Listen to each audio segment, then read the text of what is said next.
Bismillahirrahmanirrahim. Innal hamdalillah salatan wa salaman ala Rasulillah wa ala alihi wa sahbihi wa mawala, amma ba'du. Kembali kita bersyukur kepada Allah Subhanahu wa taala dengan mengucapkan alhamdulillahirabbil alamin, dan kita tetap berselawat kepada Rasulullah dengan ucapan Allahumma shalli ala sayyidina Muhammad, alaika ya Rasulullah, alaika ya Rasulullah, alaika ya Rasulullah. Mudah-mudahan kita tetap mendapatkan syafaat Rasulullah sallallahu alaihi wasallam. Ternyata ibu-ibu bukan hanya nonton sinetron aja, ada namanya episode pertama, kedua, dan ketiga. Ngaji pun pakai episode juga. Tahun 89 ya, 85, 86 gitu. Enggak, 89, 90. Setiap tahun baru Islam, dulu di Setiabudi ini Pak ada namanya ceramah satu malam suntuk. Itu Setiabudi lagi boomingnya. Ustadz yang tampil sampai satu malam itu 4 ustadz. Ya, cuma nama pengajian itu pengajian satu malam suntuk. Malamnya mengaji, besoknya tinggal suntuknya aja. Ya, mudah-mudahan ini tidak berlaku di majelis kita. Ya.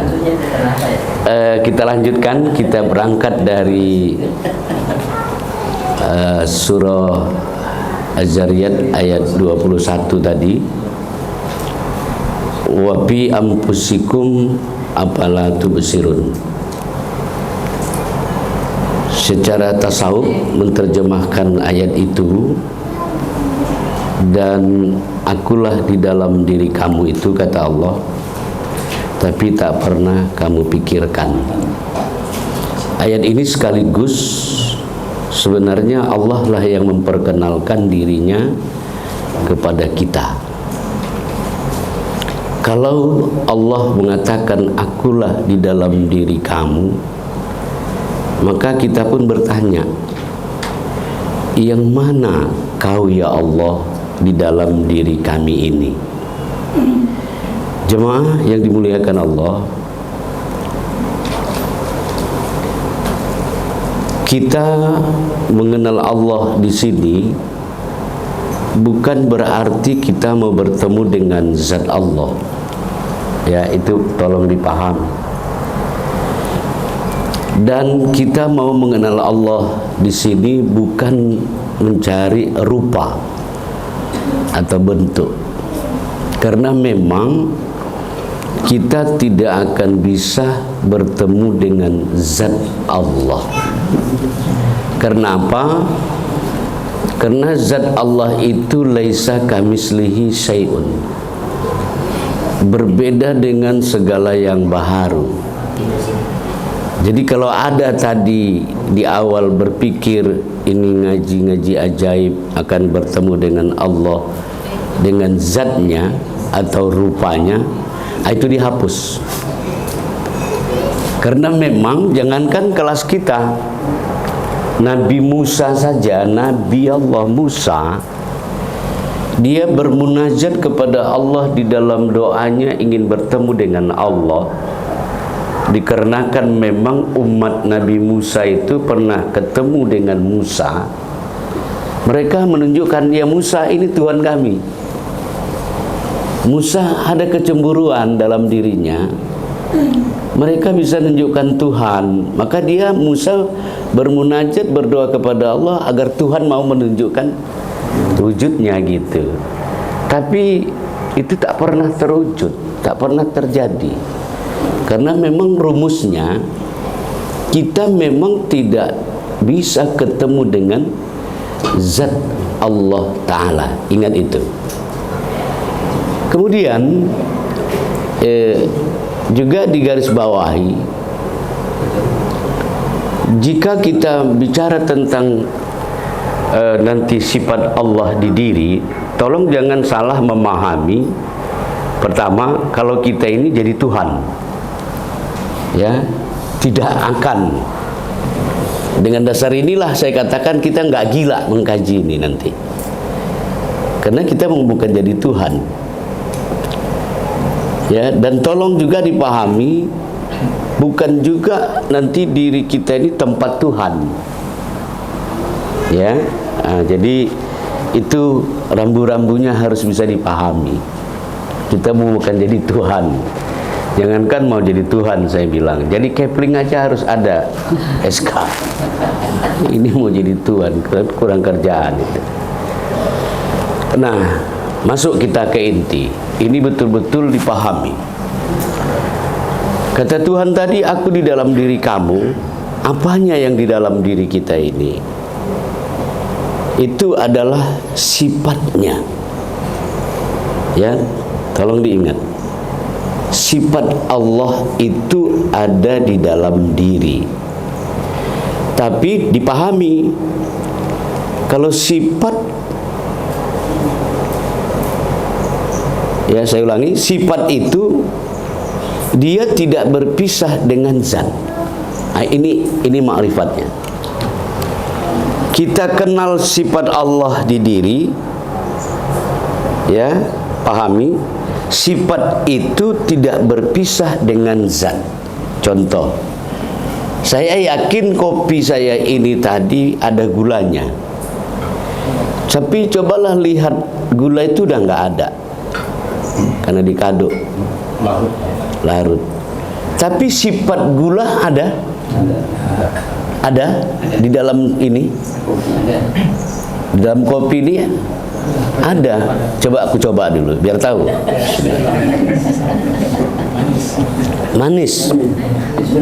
Sifat gula itu menunjukkan bahwa ada zat gula. Paham?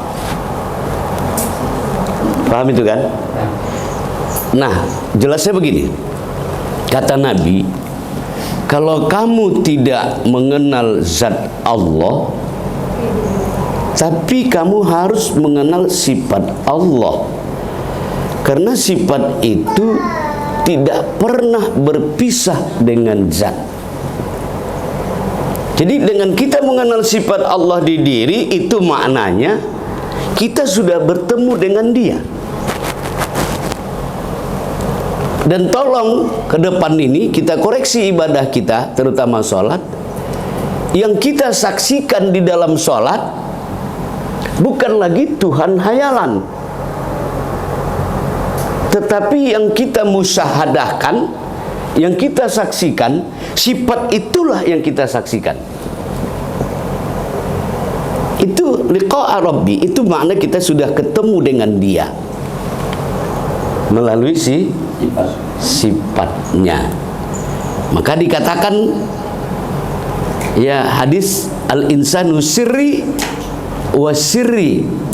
Saya ulangi, al-insanu sirri wa ana sirruhu wa sirri sifati wa sifati la ghairihi. Kata Nabi, manusia itu rahasiaku, kata Allah, dan aku rahasia manusia. Dan rahasia diriku, kata Allah, itu adalah sifatku. Dan sifatku itu tiada yang lain, itu adalah aku. Jelas? Jelas kan? Manusia itu rahasiaku, kata Allah. Dan rahasia dan aku rahasia manusia. Dan rahasia diriku, kata Allah, itu sifatku, itulah rahasia diriku. Dan sifatku itu tiada yang lain, itu adalah aku. Paham? Paham kan? Pahamnya ini yang penting. Sudah? Nah, baru kita masuk. Yang mana sifat Allah di diri? Kan begitu? Nah, saya katakan begini. Ada 7 sifat Allah Ta'ala itu di diri kita ini. Dan sifat itu nyata, bukan imajinasi, bukan hayalan, apalagi mimpi. Tidak, tapi dia nyata. Ya, saya ulangi, ada 7 sifat Allah di dalam diri. Dan malam ini itu yang kita bahas. Ya, sudah itu kita istirahat. Ya kan? Nah, kalau mau malam tahun baru kita ulangi lagi. Ya kan? Nah, sudah? Yang mana itu sifat Allah yang 7 di diri? Yang pertama namanya adalah kudrat. Arti kudrat itu kuasa. Di mana letaknya di diri kita ini kudrat itu? Di betis kita ini, di kaki. Itu tempatnya. Ya, kudrat.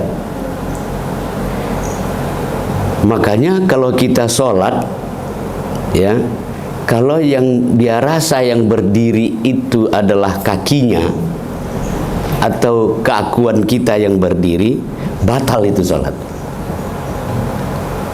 Batal. Maka kita berdiri sholat itu secara mata kasar kakilah memang berdiri. Tapi bisakah kaki berdiri tanpa kudrat? Kuasa. Coba lihat kaki mayat. Orang meninggal punya kaki, tapi dia nggak bisa berdiri karena tidak ada kudrat. Sudah, tengok. Bisakah tangan saya ini bergerak sendiri waktu takbir? Siapa yang menggerakkan ini? Secara mata kasar, ya saya lah. Tapi tauhidnya mana? Kudrat itulah yang mengangkat itu. Waktu kita ruku, ya kan, energi apa itu? Kemauan kita itu yang ruku. Karena kudrat itulah kita bisa ruku, sujud, berdiri, duduk. Karena ada sifat kudrat Allah di dalam diri. Paham? Ya, itu kudrat. Nah, saya tanya, kalau begitu yang berdiri itu siapa hakikatnya? Jangan dulu Allah, cepat kali. Kudrat. Ya, kudrat dulu. Karena ini nanti kalau langsung Allah bubar kita. Yang nggak paham dia mah ngeri kali ke sini. Yang kedua sifat Allah di diri bernama iradat, kehendak. Letaknya di hati. Ya, iradat, kehendak. Coba, kehendak siapa kita berdiri dalam sholat itu? Kehendak kita? Bukan. Karena ada iradat Allah. Kehendak siapa mengangkat tangan ini?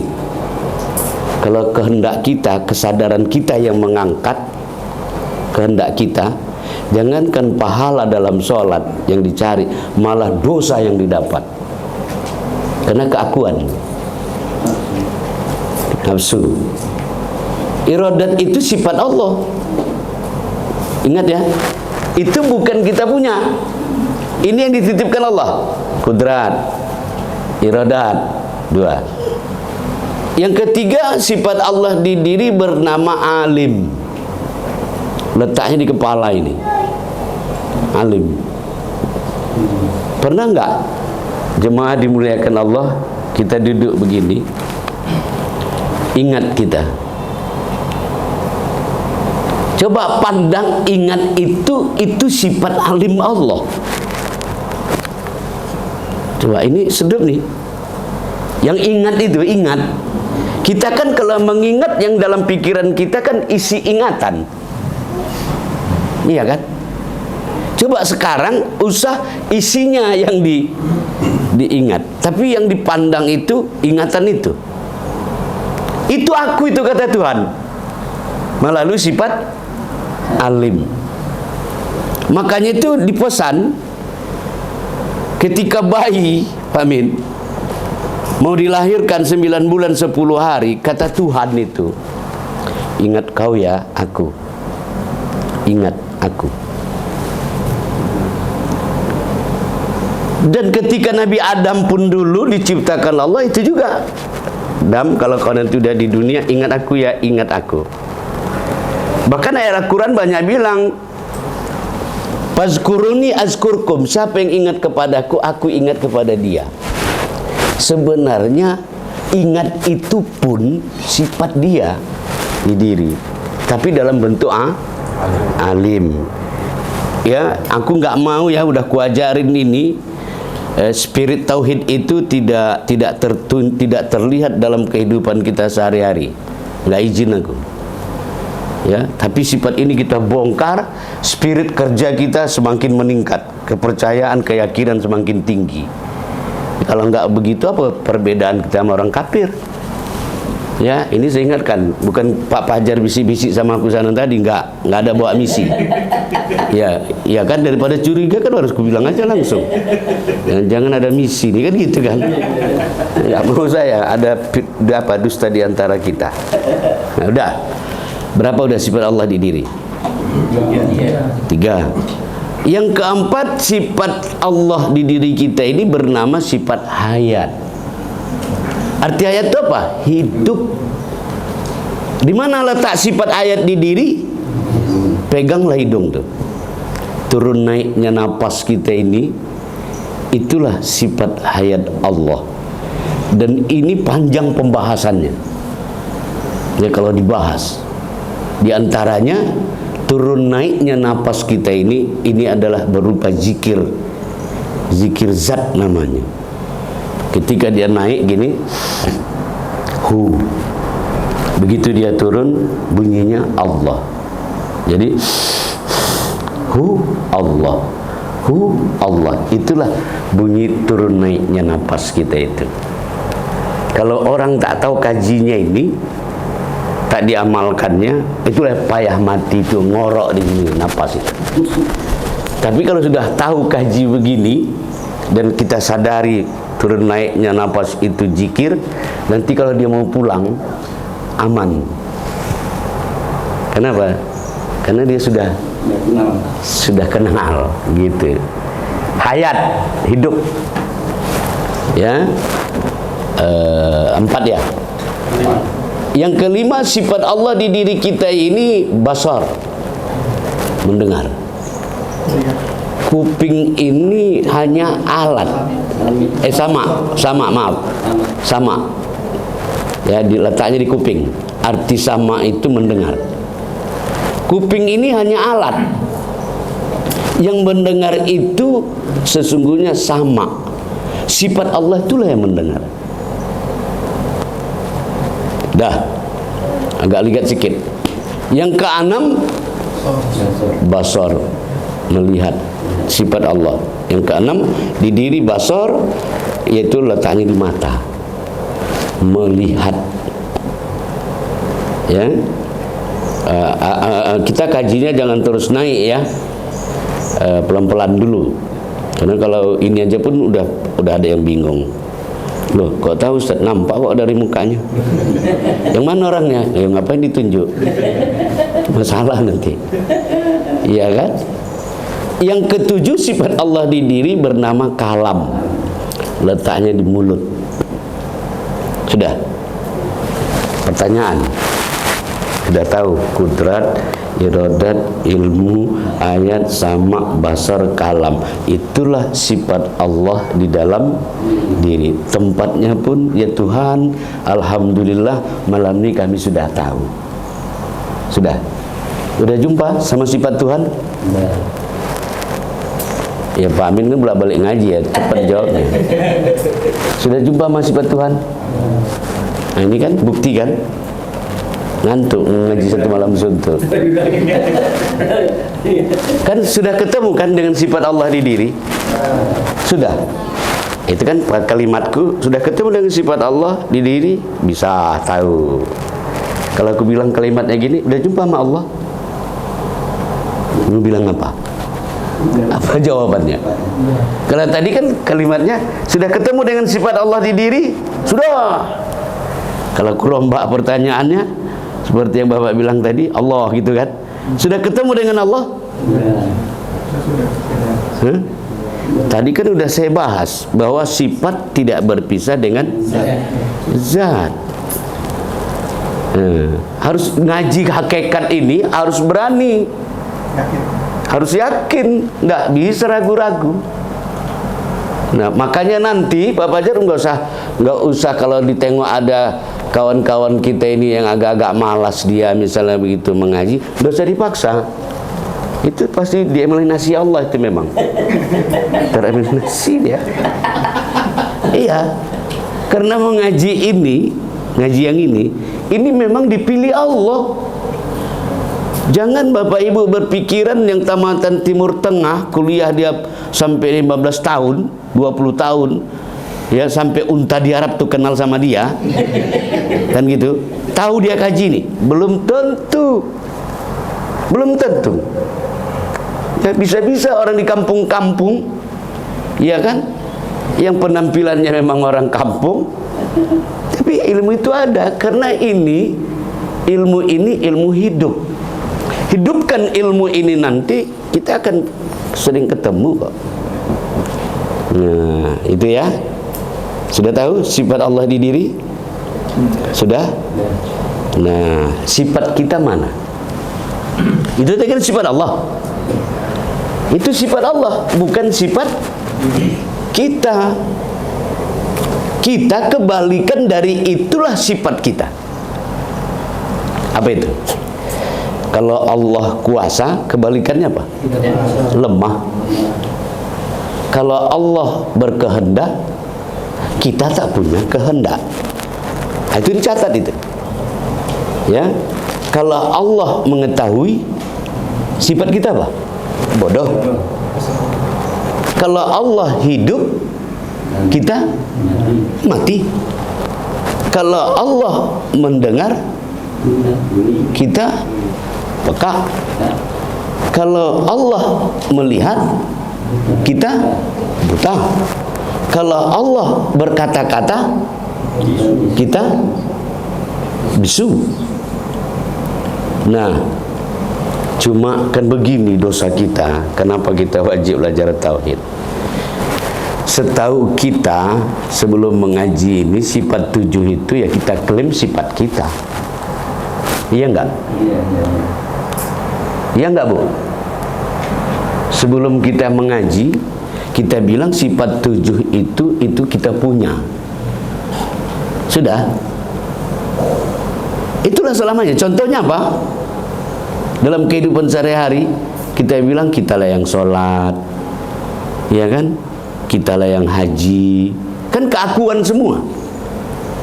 Apa bisa kita berbuat sesuatu, katakan sholat saja, tanpa sifat 7 ini, jasad ini? Bisa.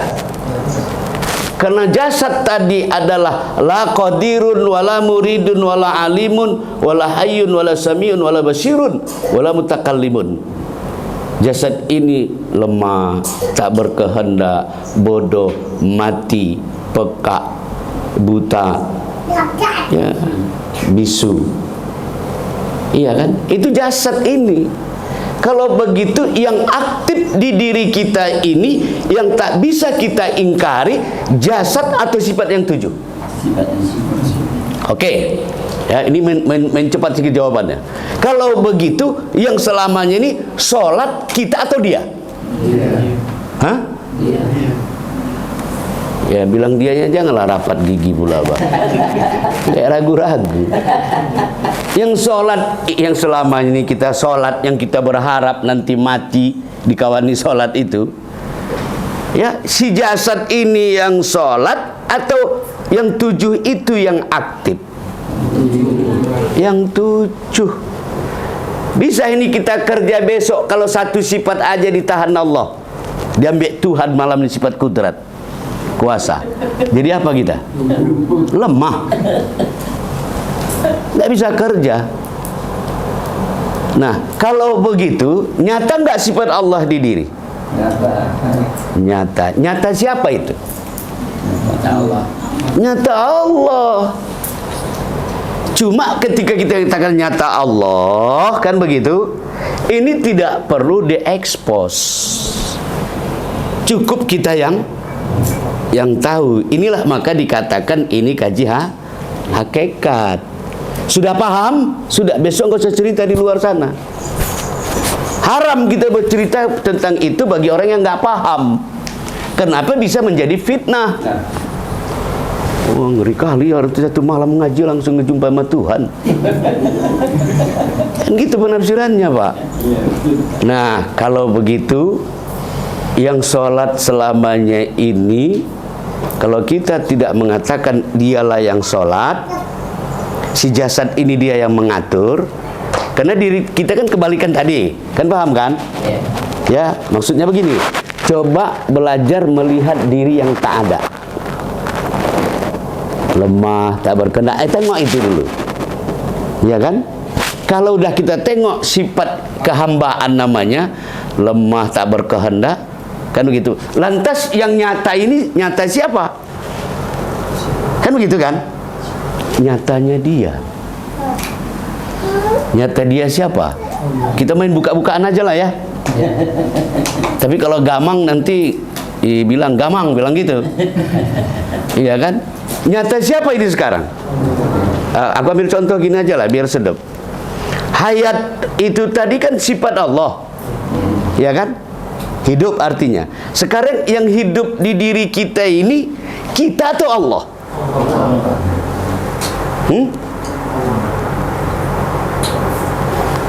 Yang ragu-ragu, tak bisa. Kalau ini hayat kita bilang itu merampok hak Tuhan. Makanya ibadah yang mengakui keakuan dirinya itu jangankan mendapat pahala, dosa yang dia dapat. Makanya dikatakan Allah, fawailul lil musallin, celakalah orang yang sholat. Kenapa dikatakan Allah celaka orang yang sholat? Orang yang mengaku dirinya yang sholat, itu yang celaka. Jadi kalau begitu, bagaimana mempraktekannya dalam sholat? Ini udah mulai kita praktekkan. Jangan lagi merasa rasa diri yang kita bawa sholat, tapi pandang rasa sifat itu. Contoh, sifat hayat, ya kan? Rasakan, ini kan hidup dia, ya kan? Kan bisa dirasakan kan? Ya. Nah, ini contoh aja. Maka hayat itulah, rasa itulah yang dihadapkan kita sholat itu.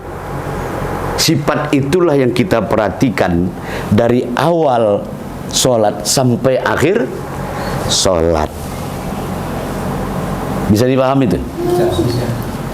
Kalau gitu masih menciptakan Tuhan yang nyata atau yang palsu kita? Aku bertanya aja lah langsung. Tuan-tuan sholat pernah begitu? Selamanya ini? Belum. Enggak, kita terbuka aja. Ya sah saja sih menjawab, enggak lah Ustaz, orang baru ini belajarnya, kan enak sebenarnya. Mau diapain? Tapi bayangkan kalau berdasarkan teori kaji ini, sudah adakah sholat kita diterima Allah? Pakai rumus ini? Ada. Andaikan besok pagi kita mati, amal apa mau kita bawa? Tertipu kita ini. Nah, itu persoalannya. Makanya pahala Pak Fajar membuat ini tak seberapa yang dikasih Allah ini. Kalau paham ini dan mulai besok subuh kita sholat dan memandang itu, tidak ada pandangan kepada yang lain, maka dikatakan Nabi dalam sebuah hadis, apa kata Rasulullah SAW? Man tolaba wali, barang siapa mencari Tuhan bi ghairi nafsi, di luar dirinya, faqad dhalla dhalalan ba'ida, maka dia adalah orang yang sangat tersesat amat jauh. Jadi jangan cari Tuhan. Kalau cari Tuhan gila lah. Orang nyata dia sifatnya di diri kita. Kenapa dicari-cari? Udah paham ini? Jadi kalau begitu sholat itu besok rasakan teorinya, rasakan sifat itu, pandang sifat itu. Nah, itulah diperhatikan sesuai dengan kita sedang ngapain. Kalau berdiri kita pula jangan pandang sifat kalam. Sifat kudratlah dipandang. Kalau ada kehendak awak ngangkat tangan, sifat iradatlah dipandang. Penggunaannya, jangan pula dia memandang sifat kudrat, yang dipandangnya sifat kalam, nggak nyambung. Nah, oke. Nah, aku kasih pertanyaan. Tapi ini bukan membenturkan antara syariat dengan hakikat. Coba jawab. Pernahkah kita sholat sendiri?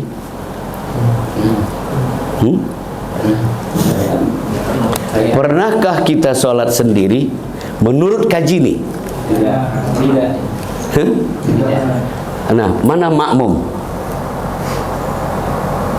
Mana imam? Dasarnya. Ini Pak Amin kan karena dia kan siswa sana.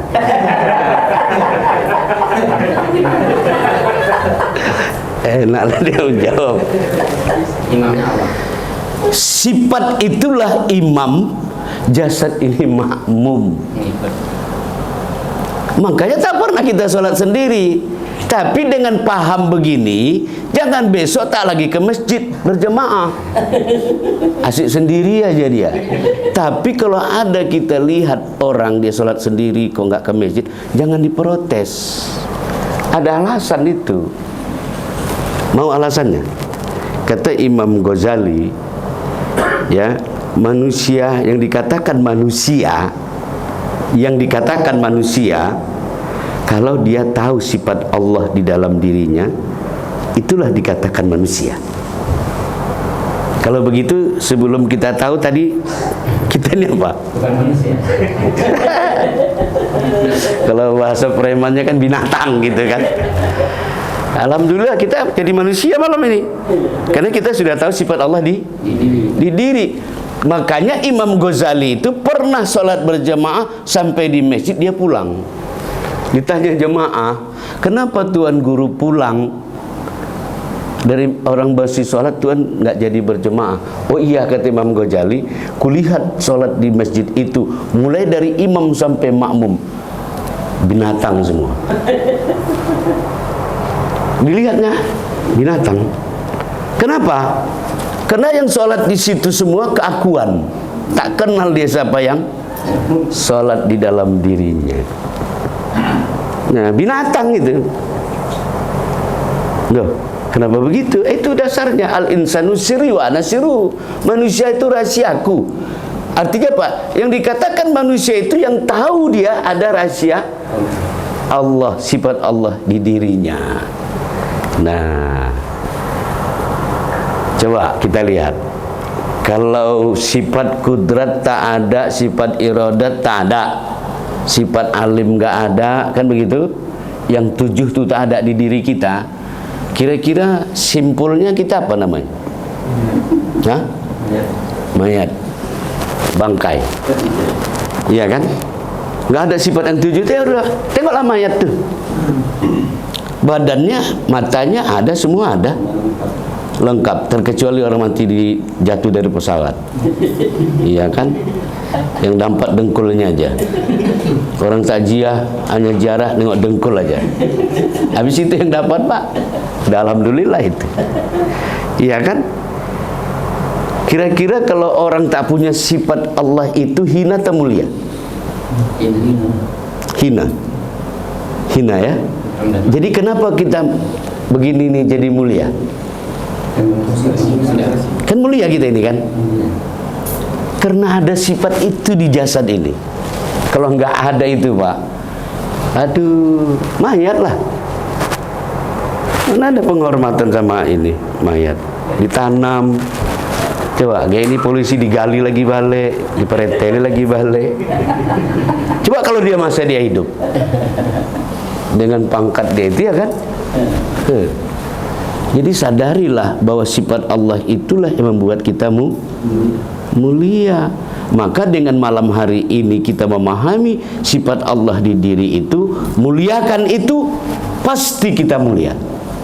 Ini kadang-kadang kalau dulu tahu ngambil kaji nih, Pak, ini pakai pulut kuning sama ayam mingkong. Tanya Pak Amin. Makanya lobe Pak Amin ini pakai lobe kuning dia. Nah, karena kalau pulut kuning itu begitu. Nggak sembarangan buka ini, jujur. Iya, kalau nggak besok kalau ada yang nekat, ya kan, habis Jumat bawa buku, wawancarai 3 orang yang sholat Jumat itu. Tuan, Bapak tahu siapa yang sholat di diri Bapak? Coba disensus dulu. Atau ada yang nekat, bikin spanduk kecil, semeter kali semeter aja, ya kan, dilarang sholat di masjid ini bagi orang yang tidak tahu hakikat dirinya. Atau bahasanya nggak usah itu terlalu tinggi, ya, dilarang sholat di masjid ini bagi orang yang tidak mengenal sifat Allah di dirinya gitu. Heboh itu. Padahal itu kan yang saya sampaikan kesannya main-main kan. Sesungguhnya kehendak masjid itu pun begitu. Ngapain pula binatang yang masuk kemari kata masjid itu? Iya. Iya kan? Tapi karena masjid nggak bisa ngomong. Kalau bisa dia ngomong, itulah ngomongkan masjid itu. Kau pikir ini kandang babi? Yang kau pikir ini kandang lembu? Ini tempat orang sholat. Nah, begitu. Ya mudah-mudahan nggak usah banyak-banyak dulu. Ya Pak Amin, kita janji mau sampai pagi. Aku takutku mengaji ini terus tamat, ya kan. Nah, baik, kita simpul saja Bapak Ibu. Karena tuntutan sesudah kita tahu itu wajib kita amalkan. Dan saya nyatakan malam hari ini, tidak usah ragu, saya di hadapan Allah mempertanggungjawabkan kaji ini. Ya, amalkan itu. Ya, cara ngamalkannya lagi, ya setelah ada catatan dibaca-baca, kalau ada ini tonton-tonton dipahami baik-baik, ya dianalisa baik-baik. Diri kita ketika kita sedang tidur, itulah kita. Kita tidur, itulah diri kita. Begitu kita bangun, jatah siapa itu yang bangun ini? Coba, yang tidur itulah kita, Pak Bajar. Udah bangun kita begini nih, yang beraktivitas ini dia. Ya, pahamilah itu. Maka saya tutup dengan ayat Allah, wa huwa ma'akum ainama kuntum fasama wajhullah. Aku beserta kamu dimanapun kamu berada. Ya kan? Ayat yang lain mengatakan faiza sa'alaka ibadi fa inni qarib. Ya Muhammad, kata Allah, surah Al-Baqarah 185 itu ya. Ya Muhammad, kalau mereka bertanya tentang aku, kata Allah, katakanlah aku dekat. Katakanlah aku dekat. Sudah tahu barangnya? Kan kalau membaca ayat itu udah paham kan? Ya Muhammad, kalau mereka bertanya tentang aku, kata Allah, katakan aku dekat. Ya, kalau dekat kan gini ya, dekat namanya. Malah kalau sekarang ini kurasa kita bukan dekat lagi. Bisa-bisa kita ini bersatu sama dia. Iya kan? Karena orang dia di dalam. Nah, mudah-mudahan ya, karena ngaji ini banyak kali pun materinya, tolong saya ingatkan, kaji ini jangan dipikirkan. Ya, jangan dipikirkan. Tidak tolong saya, ya, tapi dirasakan, diamalkan. Nanti kalau dipikirkan panas kepala, ya kan? Nah, tapi dirasakan Pak, kaji ini, oh begini. Jadi tak pernah Pak kita berpisah dengan Allah. Alhamdulillah Pak, mati pun kita besok, ya kan? Jasad ini ditanam, sifat Allah itu tetap ikut di situ. Maka Allah tidak menghinakan kita. Bisa-bisa digali kuburan itu, nggak ada jasad kita di situ. Nah, kok bisa begitu? Ya nantilah, kalau dibuka malam ini kan susah. Ya cukup ya Pak Amin ya. Kasihan juga aku Bah.